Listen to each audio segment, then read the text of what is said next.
ঘূর্ণিঝড় রিমালের আঘাতে ক্ষয়ক্ষতির খবর জানাতে আমাদের সাথে যুক্ত হয়েছেন সাতক্ষীরা ও ঝালকাঠির সহকর্মী। প্রথমে যেতে চাই সাতক্ষীরায়, সেখানে আছেন সহকর্মী বেলাল হোসেন। বেলাল, জানাবেন যে ইতিমধ্যে ভেসে যাওয়া ঘরবাড়ি, মাছের ঘের, রাস্তাঘাট থেকে পানি নামতে শুরু করেছে কিনা, এছাড়া যারা আশ্রয় নিয়েছেন কিংবা ঘরবাড়িতে আছেন সুপেয় পানি, খাবারের কোনো সংকট হয়েছে কিনা, আর বিদ্যুৎ বিচ্ছিন্ন যে এলাকাগুলো ছিল সেগুলোর কি অবস্থা, সব মিলে ক্ষয়ক্ষতির জানাবেন।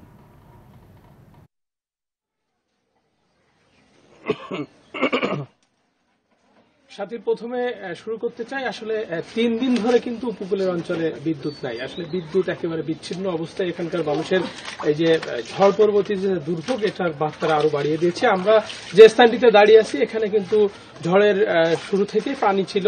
আজকে সকাল থেকে সেই পানি নামতে শুরু করেছে। পানি নামলেও তাদের যে দুর্ভোগ, সেই দুর্ভোগ কিন্তু কমেনি। তাদের ঘরের ভিতরে পানি ছিল, রান্নাঘরে পানি ছিল, যে কারণে তারা রান্নাবান্নাও করতে পারেন। শুকনা খাবারের উপরে কোন রকমে তাদের দিন কাটছে। আপনি আসলে জানতে চাচ্ছিলেন যে রাস্তাঘাট থেকে পানি নেমেছে কিনা। আসলে রাস্তাঘাটও অনেকটা জেগেছে। পানি জোয়ার ভাটা, যেহেতু ভাটা চলছে, ভাটার সাথে সাথে কিছু পানি এই নেমে গিয়েছে। আমরা এখানে একজন দুর্গত মানুষ রয়েছে, আমরা একটু তার সাথে কথা বলতে চাই। এই পানিতে পানি কত দূর উঠেছিল, কেমন দুর্ভোগ হয়েছিল? খাওয়া দাওয়ার কোনো সমস্যা? হ্যাঁ, খাওয়া দাওয়ার কি রান্না করা। আশ্রয় কেন্দ্রে কি গেছিলাম, কিন্তু দুয়ার ফাটিয়ে লেগেছে, তাই চলে আসি।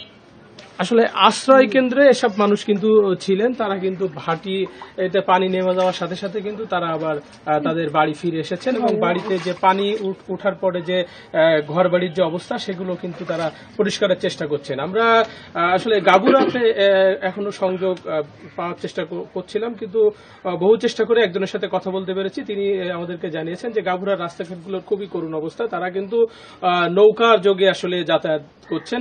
তবে এখন পর্যন্ত বিদ্যুৎ না থাকে আসলে তারা কিন্তু চরম দুর্ভোগের মধ্যে পড়েছে। তো সাথী, এই ছিল উপকূলের দুর্যোগ পরবর্তী সর্বশেষ সংবাদ। ধন্যবাদ বেলাল হোসেন। এবার অলোক শাহর কাছ থেকে জানবো ঝালকাঠির ঘূর্ণিঝড় রিমালের ক্ষয়ক্ষতির অবস্থা। অলোক, ইতিমধ্যে আমাদের এর আগে সহকর্মী যেমনটা জানাচ্ছিলেন, সেখানে এখনো 3 দিনও তাদের বিদ্যুৎ সংযোগ পাওয়া যায়নি। এছাড়া এখনো অনেক এলাকা পানিবন্দী রয়েছে। তো ঝালকাঠির চিত্রটা আসলে কেমন, আর জানাবেন যে সেখানে যে এই মুহূর্তে কি কি দুর্যোগ বা কি কি দুর্ভোগ নিয়ে ঝালকাঠিবাসী চলছে।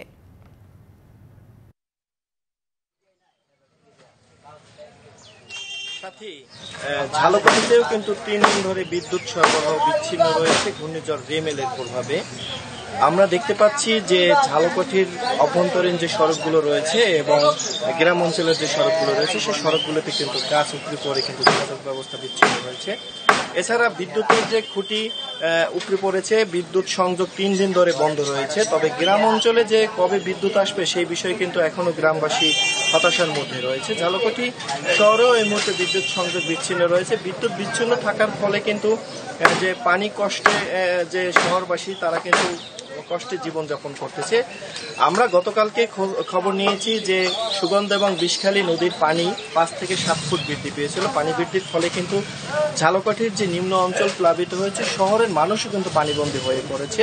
অনেকের ঘরে কিন্তু 3 থেকে 4 ফুট পানি উঠেছে, এবং ওই ঘরগুলোতে কিন্তু রান্না করার কোনো সুযোগ ছিল না, যার ফলে তাদের কিন্তু শুকনো খাবারের উপর ভরসা করেই কিন্তু দিন পার করতে হয়েছে।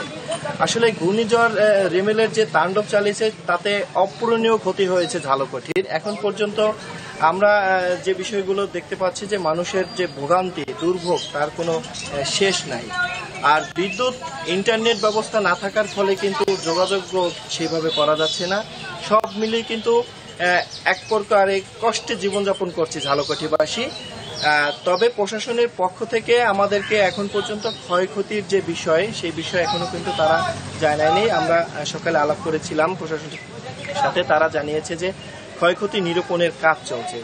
তবে আমরা মৎস্য বিভাগের সাথে কথা বলেছি, জেলার যে মাছের ঘেরগুলো রয়েছে, সেই ঘেরগুলো কিন্তু সব তলিয়ে গেছে এবং কৃষিরও ব্যাপক ক্ষয়ক্ষতি হয়েছে। সব মিলিয়ে ঘূর্ণিঝড় রিমেল এই ঝালকাঠিবাসীকে একদম পথে বসিয়ে দিয়েছে। আমার কাছে এই ছিল ঘূর্ণিঝড় রিমেলের সবশেষ তথ্য। ধন্যবাদ অলোক সাহা।